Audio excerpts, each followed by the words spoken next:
আপনার মাথার যে বুদ্ধিটা এসেছে সেই বুদ্ধিটা যদি আমাদের উপর থেকে আসতো মনে খুব ভালো হতো, বিকজ ইন্টারন্যাশনাল ক্রিকেটে আপনাকে রাইট হ্যান্ড লেফট হ্যান্ড করতেই হবে। সাহসী এবং বোল্ড লিটন, তবে কি নির্বাচকরা মাথা খাটিয়ে দল গড়েন না, স্কোয়াড বানান না? লিপু এবং শান্ত নির্বাচক কমিটির 2 সদস্যের উপর বেশ চটলেন, শামীম ইস্যুতে চটলেন। কেন এমনটা বললেন লিটন কুমার দাস? আপনি যদি দেখেন এই টি-20 স্কোয়াডে ওপেনিংয়ে তানজিদ তামিম, ইমন বাদে আর ব্যাটারদের মধ্যে কেউই বাহাতি অপশন নেই, অর্থাৎ লিটন কুমার দাস, সাইফ হাসান, তাওহিদ হৃদয়, জাকির আলী অনিক, মাহিদুল অঙ্কন সবাই ডানহাতি ব্যাটার। এখন শামীম পাটোয়ারি থাকলে যেটা করা যেত, মাঝখানে যে কোনো জায়গায় তাকে ব্যাটিংয়ে নামানো যেত এবং সেটা লেফট রাইট কম্বিনেশনে কাজে লাগতো।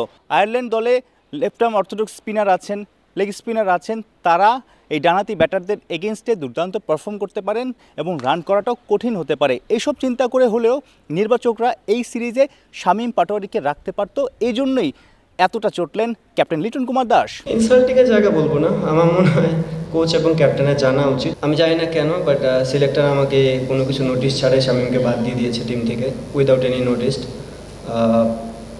আই থিঙ্ক আমি এতদিন জানতাম যে একটা টিম যখন মানুষ হ্যান্ডেল করে, অ্যাটলিস্ট ক্যাপ্টেন জানে যে কোন প্লেয়ারটা ইন হবে, কোন প্লেয়ারটা আউট হবে। আমি শামীমরে বাদ হওয়ার পিছনে কোনো রিজন আমি দেখি না, আর আমি এটা নোটিশটাও পাইনি যে কেন সে বাদ করেছে, বাট ও টিমে থাকলে ভালো হতো। শামীম পাটোয়ারি অফ ফর্মে, সে চিন্তা করেই নির্বাচকরা তাকে বাদ দিয়ে মাহিদুল অঙ্কনকে এই সিরিজে সুযোগ দিয়েছে। কারণ সবশেষ যে সিরিজ এই মাঠে খেলেছে ক্যারিবিয়ানদের বিপক্ষে, সেখানে 2 ম্যাচ খেলে মাত্র 2 রান করেছিলেন শামীম পাটোয়ারি।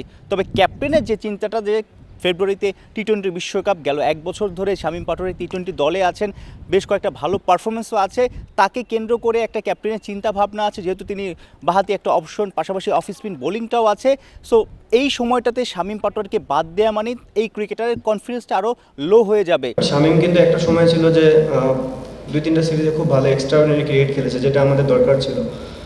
সেখান থেকে যদি শামীম বাদ পড়ে, এটা শামীমের জন্য হতাশাজনক। অ্যাজ এ ক্যাপ্টেন আমি সরি ছাড়া আর কিছুই বলতে পারবো না তাকে, কারণ আমি এক্সপেক্ট করি না কখনোই আমাকে 15টা প্লেয়ারই প্রতিদিন পারফর্ম করে দিবে। তাকে 2-3টা সিরিজ যখন পারফর্ম করবে না, তাকে আমার ব্যাক দেওয়াটা উচিত। আমি রিয়েলি সরি যে আমি তাকে ব্যাক দিতে পারিনি। ক্যাপ্টেন কোচের কোনো স্বাধীনতা নেই, কোনো পছন্দ নেই।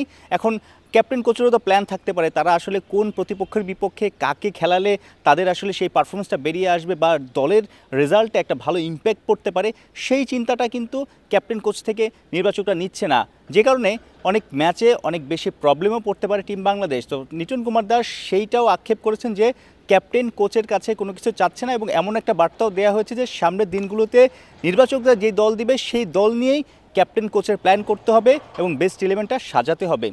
সাইফুল রূপক, 71, চট্টগ্রাম।